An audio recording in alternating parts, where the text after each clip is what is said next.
Bienvenue dans ce cours à distance. Je suis Idrissi Amel. Je suis prof de l'organisation administrative pour le S2. Alors, ça, c'est un cours, comme je l'ai dit la séance passée, c'est un cours qui est spécial. Pourquoi? C'est un cours qui porte sur la méthodologie. Et comme je vous l'ai dit, je vais jamais m'arrêter de le répéter parce que c'est très, très important. La méthodologie, c'est ce qui fait le juriste. Pour être un bon juriste, il faut avoir une méthodologie juridique, bien entendu, qui va vous permettre de faire de l'analyse, de commenter, d'être cohérent, d'être concis, d'être clair et d'être simple. Alors, pour ne pas perdre le temps, je me suis arrêtée la fois passée au niveau de la problématique et j'ai fait exprès de m'arrêter au niveau de la problématique parce que c'est ça, toute la dissertation, elle se passe ici. Les autres éléments, c'est vrai, c'est très important, mais ce sont les ingrédients qui vont vous pousser vers la question juridique, c'est-à-dire la question de droit. Alors, si vous ratez ce point-là, vous ratez toute la dissertation. Vous pouvez écrire maladroitement une définition, bon, ça peut être des petits points en moins, mais si vous ratez la problématique, vous ratez toute la dissertation. C'est-à-dire là, c'est pas possible de se rattraper à moins de refaire la matière. Et pourquoi en arriver là? Donc, vaut mieux prendre un peu de recul au niveau de l'examen, par exemple 15 minutes, 20 minutes, et je construis comme il faut le point de ma démonstration. Alors, comme je l'ai expliqué dans les séances passées et même dans c'est-à-dire les séances qui ont été dédiées à la méthodologie, je vous ai dit que votre dissertation au niveau de l'introduction, c'est comme l'entonnoir. C'est-à-dire, on va du général pour arriver à ce particulier qui est ma problématique.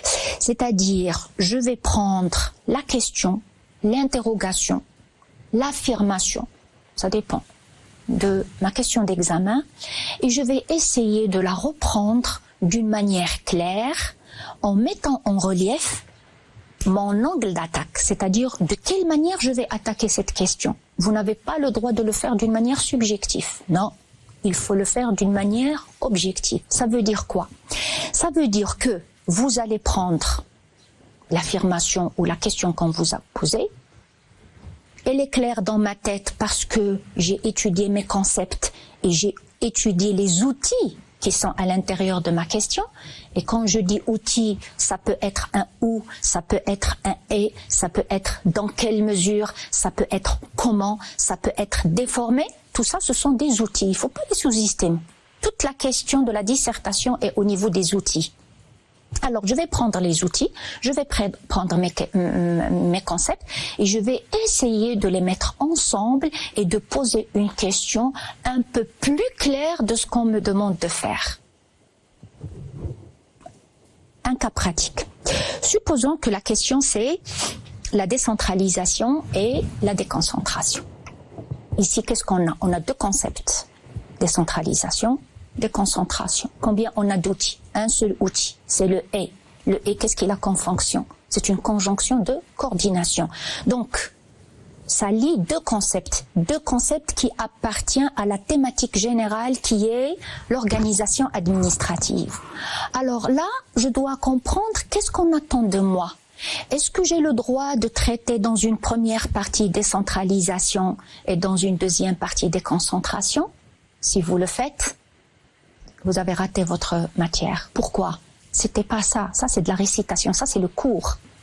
On vous a posé cette question et sous forme affirmative afin que vous arriviez au point de démontrer quelle est la connexion entre ces deux concepts. Il y a un point en commun, mais aussi il y a des divergences.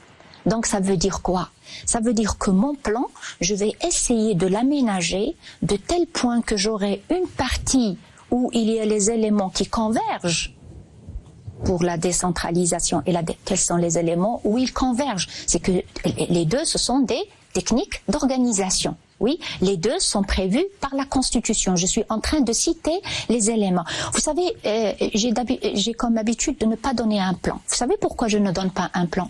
Souvent les étudiants, quand je donne un plan, ils l'apprennent par cœur ou ils croient que c'est le seul plan et l'unique. Pourquoi? Parce que je suis professeur. Non. Il y a une multitude de plans. Et tous les plans sont jusqu'à preuve du contraire. Et c'est quoi le contraire? C'est qu'au moment de la démonstration, il n'y a pas de cohérence, il y a des contradictions, il y a des hors-sujets, il y a du blabla qui n'a rien à voir avec la question à traiter, que ce soit une affirmation ou une question. Et c'est ça, tout le socle du problème. Donc pour éviter tout ça, n'essayez pas d'apprendre les plans. Essayez de travailler les plans, oui. Apprendre un plan, ça va pas vous mener plus loin. Ça va vous piéger. Vous allez être esclave à ce plan-là. C'est-à-dire, vous ne pouvez pas vous épanouir en cherchant à faire une démonstration magnifique. Comme je l'ai répété à mes étudiants, il faut être des ingénieurs de plans. Ça s'apprend, ça. On peut. Il n'y a pas quelqu'un qui va vous dire non, non, non, vous n'allez jamais arriver. C'est faux. Avec l'exercice, vous allez arriver. Je suis sûre et certaine. Mais il faut s'exercer, c'est-à-dire il faut pratiquer, il faut au moins avoir fait une 50aine de dissertations. Souvent les étudiants, s'il arrive à faire une, c'est une dissertation où il y a beaucoup de bachotage, où il a essayé de bricoler à droite et à gauche en demandant à une personne, est-ce que vous avez fait un résumé, est-ce que vous pouvez me donner votre plan du cours, SSS, et après il ramasse l'ensemble de ces éléments-là, où il dit voilà madame, j'ai pu écrire 4 pages correctes. Qu'est-ce qu'il a fait? Il a fait de la compilation. Ça, c'est rien, ça. Ça, c'est pas un effort. Il faut qu'il y ait un effort de démonstration. C'est-à-dire que j'ai une équation, qui est la question, j'ai les outils pour la démontrer, et ben, vous faites comme en mathématiques. C'est pas un hasard qu'on les appelle les sciences juridiques. C'est une science. Donc, il y a des règles. Faut pas sous-estimer cet élément-là qui est très important. C'est pas, je peux dire ce que je veux, je vais faire comme une rédaction au lycée. La rédaction au lycée, c'est une chose qui est à part. C'est bien. Elle vous a appris à faire une production concernant, il vous donne peut-être des documents, peut-être il vous donne pas. Et là, je veux insister sur un élément qui est très important pour vous montrer quelle est l'importance de cette méthodologie académique, universitaire. Souvent à la maison, par exemple, lorsqu'il y a un rendu, ou bien vous avez une mémoire, vous avez accès à l'information. Pourquoi vous le ratez? Il faut se poser cette question. Pourquoi c'est raté? Souvent, c'est le cas. J'ai suivi des étudiants pendant leur mémoire ou bien des rendus, même au niveau du master, on trouve qu'il y a une faiblesse au niveau méthodologique. Pourquoi? Ils croient que en compilant les informations, c'est ça le travail. Le travail, c'est une démonstration. Je veux que vous ayez ça dans votre tête, quelle que soit la matière. Et j'insiste sur la matière, les matières qui sont juridiques. J'insiste sur cette question parce que c'est ce qui va faire de vous le juriste. Un juriste, c'est pas quelqu'un qui va réciter. Les articles sont disponibles au niveau de mon code. Mais qu'est-ce qu'il faut? Il faut les lire, il faut les comprendre. Et voir comment les utiliser, pourquoi je vais les utiliser ici et pas là, pourquoi je vais faire appel à cet article et pas un autre. Qu'a dit le juge sur cet article-là? Parce que l'article ne suffit pas, il y a aussi la jurisprudence. Et je l'ai dit, je l'ai répété, la bouche de la loi, c'est le juge. C'est lui qui interprète la loi. Donc c'est très important de prendre en considération la jurisprudence. On ne peut pas seulement se suffire à... Parce que souvent la loi, vous l'avez fait en première année, il faut jamais oublier, il faut capitaliser l'information. La loi, comment elle est caractérisée? Elle est générale. Elle est impersonnelle. Elle est sanctionnée par l'ordre public. Donc ce caractère de généralité va nous amener à s'intéresser comment le juge l'a interprété. Et n'oubliez pas la séparation de pouvoir. Donc, la problématique, donc, c'est une question qui est cruciale, très importante. Il ne faut pas la sous-estimer parce que c'est toute la question. Tout va se jouer ici.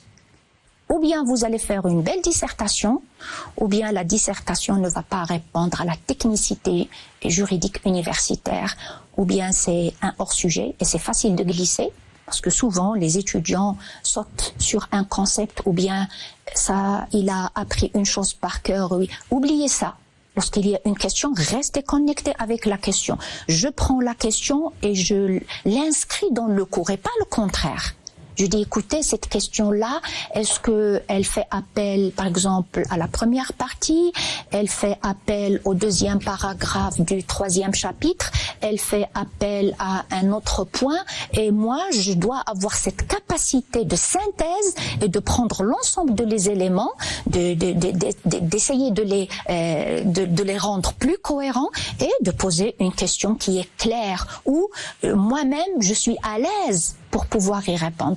Et souvent, j'ai vu sur certaines copies, les étudiants essayent seulement de poser une question, peu importe, même si c'est pas la question de ce qu'on leur demande. Pour lui, il a dit, j'ai posé une question. Non, il faut que ça soit toute la question, rien que la question, pas autre chose. Si vous voulez faire du bon travail et être sûr, et vous n'avez pas besoin de dire tel prof ou tel autre. Non, lorsque on respecte les normes, quel que soit le correcteur, je suis à l'aise. Je suis à l'aise. Il n'y a pas quelqu'un qui va voir, par exemple, un travail qui est magnifique et il va le sous-estimer. C'est pas vrai. C'est pas vrai. Il faut être correct avec soi-même. C'est-à-dire, lorsque il y a la question qui est posée et qui va reprendre ce qu'on attend de vous, bien entendu, il va y avoir que du plaisir à lire cette copie. Alors donc la problématique, c'est une question. Ça peut pas être, et ça peut être une seule question. Parfois, on peut accepter des petites sous-questions. Par exemple, l'étudiant, il veut nous expliquer cette grande question qu'il a posée. Par exemple, dans quelle mesure peut-on considérer que le roi est une autorité administrative? C'est-à-dire, qu'est-ce que ça veut dire dans quelle mesure? C'est-à-dire, c'est une manière de dire oui, mais il y a des limites. Il y a des limites, ça peut être une limite juridique, parce que, comme on l'a vu dans le cours, à aucun moment la Constitution n'a qualifié le roi d'une autorité administrative. Ça, c'est très important. Mais qu'est-ce qu'on a essayé de faire? On a approché la qualification administrative comme autorité administrative, l'institution royale. Pourquoi? Parce que il préside, il nomme, il a l'initiative, et même au niveau de la son, on dit peut-être. Mais au niveau de la deuxième partie, vous allez démontrer que le juge a répondu à la question et d'une manière unanime. C'est-à-dire, il y a un consensus jurisprudentiel extraordinaire. Alors, là, lorsque je vais dire dans quelle mesure, dans le plan, il faut avoir une limite. Impossible, parce que vous êtes en train de dire, c'est comme jusqu'à quel point on peut aller pour confirmer ou pour s'interroger sur la qualification juridique comme autorité administrative, l'institution royale. On va en profondeur, on va dire, si on n'arrive pas, est-ce que d'abord les actes du roi sont des actes qui peuvent être qualifiés d'un acte administratif? Donc si c'est un acte administratif, il est susceptible d'un recours pour excès de pouvoir. Mais la jurisprudence a répondu non. Et la doctrine, elle est divisée sur ce point-là. Donc là, ce sont des ingrédients qui vont vous permettre de faire une belle démonstration sans qu'il y ait de prise de position, parce que vous n'avez pas le droit, c'est pas le moment. Prise de position, elle va vous piéger, parce que vous allez commencer par dire je, il n'y a pas de jeu. Il a été démontré. Et je mets l'argument. Et là, je vais insister sur un point. Là, je vais le mettre pas entre parenthèses. Lorsque je vais annoncer le plan, il faut l'avoir en tête. Quel est ce point-là? C'est qu'une fois que j'ai posé ma question, je vais dire pour pouvoir répondre à cette question-là, je vais l'articuler par le plan suivant. Et je vais tracer mon plan et essayer d'avoir sur chaque feuille, à page à part, mon grand 1 et je mets sur une autre feuille mon grand 2. Alors pour vous expliquer, moi je vais garder la même feuille. Alors, je vais écrire sur la même page. Alors mon grand 2, je vais mettre mon grand A et mon grand B. Faites attention ici. Là c'est très important de faire attention à une chose. Je ne peux pas mettre mes intitulés qui ne sont pas qualifiants. C'est-à-dire, je dois toujours, lorsque je vais vous montrer une technique, je donne un intitulé par exemple ici, et je dois, dans ma tête, ou l'écrire en crayon, pour ne pas oublier, qu'est-ce que je veux démontrer? Mon intitulé, qu'est-ce qu'il veut démontrer? Par exemple, je pose la question décentralisation. L'étudiant commence ici par décentralisation. Ça, c'est pas qualifiant, ça, c'est le cours. Qu'est-ce que vous voulez traiter dans la décentralisation? Qu'est-ce que vous voulez mettre en relief? Qu'est-ce que vous voulez mettre en relief? Par exemple, la décentralisation. Réfléchissez à cette question. Qu'est-ce que je veux qualifier? Comment je veux démontrer que la décentralisation, c'est une technique administrative qui assure plus de démocratie, avec plus d'autonomie, avec une personnalité juridique? Comment rendre ce concept qui est simple à un titre qui est qualifiant? Et là, je vous invite à faire une chose, toujours, dans vos intitulés, puisqu'on vous demande de qualifier. Il faut avoir l'adverbe ou bien un adjectif qualificatif. Vous n'avez pas le droit de conjuguer un verbe. C'est inadmissible. À la limite, on peut accepter un participe passé ou un participe présent dans l'intitulé, pour lequel il faut jamais mettre un point. Jamais. On met pas de point au niveau des intitulés. Jamais. À la limite, on peut accepter un intitulé sous forme de question. On peut l'accepter. Alors, j'avance. Ici, il est de rigueur d'avoir ce qu'on appelle un chapeau. Qu'est-ce que ça veut dire un chapeau? Un chapeau, c'est un petit paragraphe de 3-4 lignes qui va reprendre ses sous-idées. Vous avez une idée ici et une idée là. Et ces deux idées reprennent l'intitulé principal. Si vous donnez deux intitulés ou qui ne répondent pas au titre de la première partie, c'est que vous avez un problème. C'est que mes sous-parties, ce sont des idées, mais c'est-à-dire ce sont comme des partitions d'idées qui vont essayer de consolider l'intitulé de ma première partie. C'est une manière de dire que on a un argument, on a une explication, on a une illustration. Essayez d'avoir toujours ça dans votre tête au moment où vous voulez faire le grand A ou bien le grand B. Alors, dans mon grand A, je dois avoir un argument, une explication, une illustration. Dans mon grand B, j'ai un argument, une explication, une illustration. Vous pouvez inverser, mais il faut faire attention. Je peux commencer par l'illustration. Par exemple, je peux dire, au niveau de la Constitution de 2011 marocaine, l'article 1er a réservé à la décentralisation une place de choix. L'organisation administrative marocaine est décentralisée. C'est très important ça. J'ai déjà illustré et je vais expliquer. Est-ce que le terme décentralisation, vous le trouvez seulement au niveau de cet article-là ou bien il y a des articles qui vont détailler davantage? Je suis en train d'argumenter et d'expliquer que si l'article 1 a ouvert le bal pour la décentralisation, le titre qui a été réservé aux collectivités territoriales avec les lois organiques est venu pour nous expliquer davantage le degré de développement de la décentralisation au Maroc. D'accord ? Bien. Alors, donc, le chapeau, il est important parce que je reprends mes 2 points. Avant de passer à la deuxième partie, il y a la transition. Faut pas l'oublier. Et vous voyez, c'est comme si je suis en train de broder. Il y a un point qui m'envoie un autre point. C'est-à-dire, je ne peux pas passer d'un point à un point sans qu'il y a un arrêt où je vais me poser des questions. Vous avez les ingrédients, il faut les pratiquer. Comment vous allez les pratiquer? En faisant une dissertation chez vous. C'est un exercice. Quelqu'un qui devient mathématicien, c'est pas il rêve et il est mathématicien, il fait les exercices. Il fait les exercices et après il développe ce réflexe que une fois qu'il y a une question, il sait déjà quelle formule il va appliquer, il est déjà au courant de la solution, il est déjà au courant de la tendance de la courbe, il est déjà au courant qu'est-ce qu'il va faire dans son tableau de variation, tout est clair dans sa tête. C'est-à-dire pour quelqu'un qui sait, avant il voit déjà l'équation, il est déjà au courant. Est-ce que c'est une droite? Est-ce que c'est pas une droite? Est-ce que elle existe? Est-ce qu'elle n'existe pas? Bon, bref.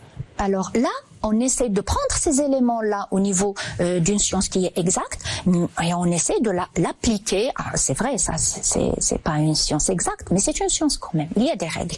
Alors, j'aimerais bien que vous développiez ces réflexes. C'est-à-dire, pour vous, ça devient comme automatique. J'ai une question, je vais dire mes concepts, je les souligne. Où sont mes outils? Je fais un rang au niveau de l'outil et je dis où est-ce que je vais inscrire ça au niveau de mon cours. Je l'inscris au niveau de mon cours. Et une fois que c'est inscrit devant le cours, je vais dire quels sont tous les éléments qu'on a traités dans le cours qui se rapportent à cette question-là. Je vais les mettre sur une page et après je vais ramasser les choses où il y a une cohérence, c'est-à-dire les éléments qui sont le sous-bassement, par exemple, au niveau institutionnel, les éléments qui sont le sous-bassement au niveau fonctionnel, les éléments qui viennent ramener des limites, parce que, comme vous le savez, chaque règle juridique est assortie de limites. Ah, il faut ça le mettre en relief, comme ça va donner plus de valeur à votre travail. Donc, on a ici une transition et je vais reprendre le même travail, c'est-à-dire après la transition qui va annoncer, après avoir traité les éléments par exemple où la décentralisation et la déconcentration convergent, il serait intéressant de voir les points qui vont constituer leur divergence entre concentration et décentralisation. La même chose, je fais un petit chapeau ici qui reprend les deux points. Et la conclusion n'est pas obligatoire. La conclusion, elle est facultative. Soit que vous avez la capacité, au niveau de la conclusion, de faire une ouverture. Par exemple, si je parle de la décentralisation, le Maroc, il est allé jusqu'à la régionalisation avancée. Donc, pourquoi ? Qu'est-ce qu'on veut faire avec cette régionalisation avancée? C'est-à-dire, on veut qu'il y a une certaine autonomie au niveau des 12 régions et que chaque région bénéficie de la modernité, bénéficie de la démocratie, bénéficie de l'égalité des chances, bénéficie de l'accès au travail, bénéficie d'un environnement propice au développement culturel, économique et social, bénéficie de la subsidiarité, c'est-à-dire en fait de la gouvernance aussi, de la bonne gouvernance. Donc l'ensemble de ces éléments-là, vous pouvez faire une ouverture comme quoi le Maroc, il est sur le chemin d'une organisation qui met en relief la modernité et la démocratisation. Bien, alors regardez, je vais reprendre brièvement certains points comme ça, je vais mettre en relief là où il y a plusieurs questions de la part des étudiants. N'oubliez pas l'entonnoir qui est très important, je définis mes concepts, je fais l'évolution historique, je limite mon sujet pour ne pas parler de tout et de rien, je montre l'intérêt et là, je suis obligée de montrer est-ce que ça présente un intérêt économique, juridique, social, démocratique. C'est une inscription au niveau de la tendance mondiale vers une globalisation ou bien vers une ouverture vers le marché international. Ça dépend de la question. Donc moi, c'est-à-dire l'intérêt, il dépend du degré de votre culture juridique. Problématique, c'est l'élément le plus important et c'est-à-dire c'est un élément crucial à ne pas rater parce que c'est toute la question. Et souvent les étudiants, qu'est-ce qu'ils font? Ils posent une question à laquelle ils ne répondent pas. Ça, c'est rien. Il faut répondre à la question de l'examen, pas à votre question. Si vous répondez à votre question, je suis sûre et certaine que vous n'allez pas avoir une bonne note. C'est raté d'office. Ou bien, même si on insiste sur cette méthodologie, il y a l'étudiant qui va rédiger 4 pages où il n'y a pas de plan. Il dit, madame, mais j'ai sauté les lignes et j'ai essayé de faire les paragraphes apparents, comme ça de vous-même, vous voyez le plan. Non, monsieur. Au niveau juridique, ça se passe pas comme ça. Il faut avoir un plan binaire. C'est une obligation et c'est pas une perte de temps. Ne croyez surtout pas que au niveau du TD, on perd le temps à vous casser la tête, c'est pour vous maltraiter ou bien pour vous compliquer l'existence ou bien pour vous dire non, c'est une obligation qui est pour dire que c'est une obligation. Non, non, non, monsieur. Non. Et mademoiselle aussi. Alors, c'est une obligation pour arriver à vous faire parvenir à faire un travail qui est correct au niveau de sa technicité, parce que vous allez apprendre quelque chose de bien. Et après, même si vous êtes dans une conférence, vous voulez faire un rapport, c'est une méthode qui paye. Vous n'êtes pas perdu. Souvent, ça arrive. Parce que quelqu'un qui est en train de, je ne sais pas, de vous rapporter une histoire ou un événement, et après, il se tait et vous dites, bah, écoutez, j'ai pas compris, qu'est-ce qu'il a voulu dire, même oralement. Pourquoi vous êtes gêné parce que vous n'avez pas, parce qu'il a parlé de tout et rien, c'était pas cohérent. Il n'a pas commencé par définir, inscrire dans le temps et dans l'espace d'une manière temporelle et au niveau de l'espace aussi. Il faut inscrire, c'est-à-dire je suis en train de parler de la décentralisation où au Maroc, avec quel texte juridique? Il y a un étudiant qui va dire, bah, écoutez, la Constitution de 1963 stipule que, et c'est la première expérience au niveau de la Constitution de 1962 stipule que et il fait référence à la décentralisation alors qu'il n'a jamais été question de ça. Ou bien il s'est arrêté au niveau de 1963, ou bien il s'est arrêté au niveau de 1976, alors qu'il y a les lois organiques de 2015. C'est bien d'avoir l'historique, mais le dernier élément qui est fondamental, qui est important, qui est pris en considération, c'est le texte juridique récent, qui réglemente la chose ici et maintenant. Alors, regardez ce que je vais faire pour ne pas rester au niveau, par exemple, une présentation, il y a des explications, mais je ne sais pas si, par exemple, les étudiants ont compris en profondeur, alors il n'y a pas mieux qu'un cas. Alors ça, c'est une dissertation d'un étudiant. Il me l'a envoyé et il voulait que je corrige son travail. Très bien, c'est un effort qui est louable, mais il y a des incorrections. C'est-à-dire ça, c'était pas correct à plusieurs niveaux. Il y a un effort. Regardez, par exemple, il a choisi lui-même le sujet, la déconcentration et la décentralisation. Très bien, ok. Il a commencé par ce qu'on appelle le stimulus. C'est-à-dire, c'est un élément qui est important. Par exemple, avant de commencer ma définition, je n'ai pas insisté là-dessus afin qu'il n'y ait pas de confusion, mais je me suis dit, je vais réserver ce point-là lorsque je traiterai le cas. Avant la définition, il serait intéressant d'avoir ce qu'on appelle l'accroche ou bien le stimulus. C'est quoi ça? C'est-à-dire, je vais prendre une citation d'un grand juriste qui est connu, soit un article de droit, de la Constitution, d'une loi organique, soit un décret, c'est-à-dire quelque chose qui est solide sur laquelle je vais monter pour construire mon analyse, ma démonstration. L'étudiant, il a choisi cette citation célèbre de Louis-Napoléon en 1852 qui stipule « On peut gouverner de loin, mais on n'administre bien que de près ». Très belle citation. Regardez ce qui va arriver. Il va arriver que cette citation, elle est bonne pour la déconcentration ou la décentralisation? Elle est bonne pour la déconcentration. Parce que regardez, on peut gouverner de loin, mais on ne peut administrer que de près. C'est-à-dire, on peut gouverner de loin, c'est le pouvoir central, et lorsque je veux administrer, je dois me déplacer. Et ça, ce sont les services déconcentrés, ce qui portait le nom de services extérieurs. Parfait. Et après, juste après, il a dit, d'après Michel Rousset, l'administration, c'est l'ensemble d'institutions. Quel est le lien? Quel est le lien entre ces deux paragraphes? Donc là, il y a une incohérence. Ça, c'est très bien. La citation, elle est magnifique. D'après Michel Rousset, de donner une définition sur l'administration en général, elle est magnifique aussi. Il a suivi, voilà, il a mis le stimulus ici et il a commencé à définir que dans l'administration, il y a... Mais il y a une incohérence et il va continuer. Il va définir ici l'administration et après il va s'intéresser à la déconcentration et après il va nous définir qu'est-ce que la décentralisation. Alors que il aurait été... Tout ça est juste. Ce paragraphe, il est juste. Ce paragraphe-là, il est juste. Ce paragraphe, il est juste. Ce paragraphe, il est juste. Mais il y a l'incohérence entre les quatre. C'est-à-dire, je ne vois pas l'utilité. C'est-à-dire, si j'étais moi à sa place, je suis en train de rédiger. Je vais faire attention à ce que quelqu'un est en train de lire derrière mon épaule. Et ce quelqu'un doit me chuchoter à l'oreille.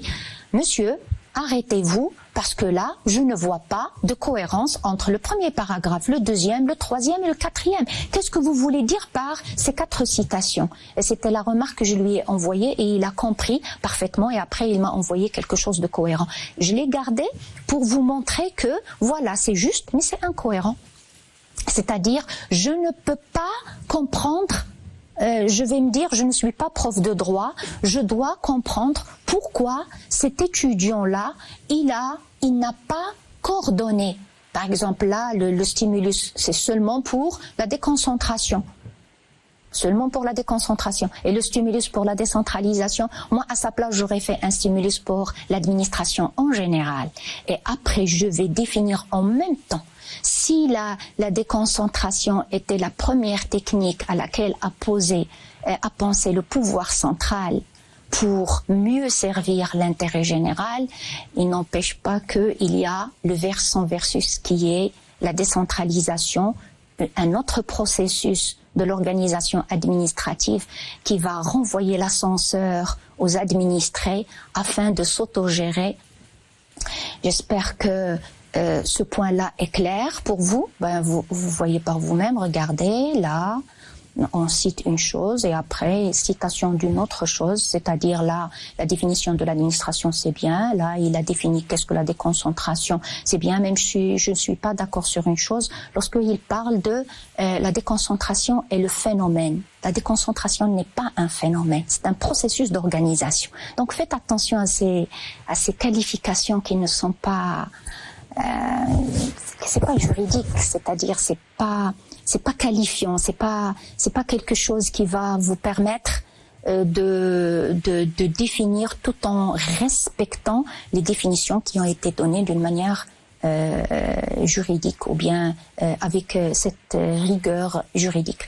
Alors, bien entendu, il a essayé de poser une question qui est très intéressante, comme ce que je viens de faire, c'est-à-dire il a fait les points de convergence entre les deux modes d'organisation administrative et les points de... Ça, c'est classique, c'est-à-dire là, il n'y a pas quelque chose à ajouter parce que il l'a fait comme on le fait lorsque on a un et on compare les points où il y a une convergence, les points où il y a une divergence, et on peut même faire un autre plan, prendre 2 points où il y a une convergence et 2 points où il y a une divergence et je l'applique pour les 2 cas. Alors sur ce, je vous souhaite beaucoup de courage. J'espère que ces 2 séances spéciales méthodologie vont être d'une grande utilité pour vous et que vous allez vous exercer chez vous pour rédiger, vérifier et apprendre. Et je crois que si cette méthode, c'est-à-dire vous commencez à l'appliquer dans votre vie d'étudiant, je suis sûre et certaine, ça va devenir votre méthode et elle ne va jamais vous quitter. Je vous souhaite beaucoup de courage. Merci.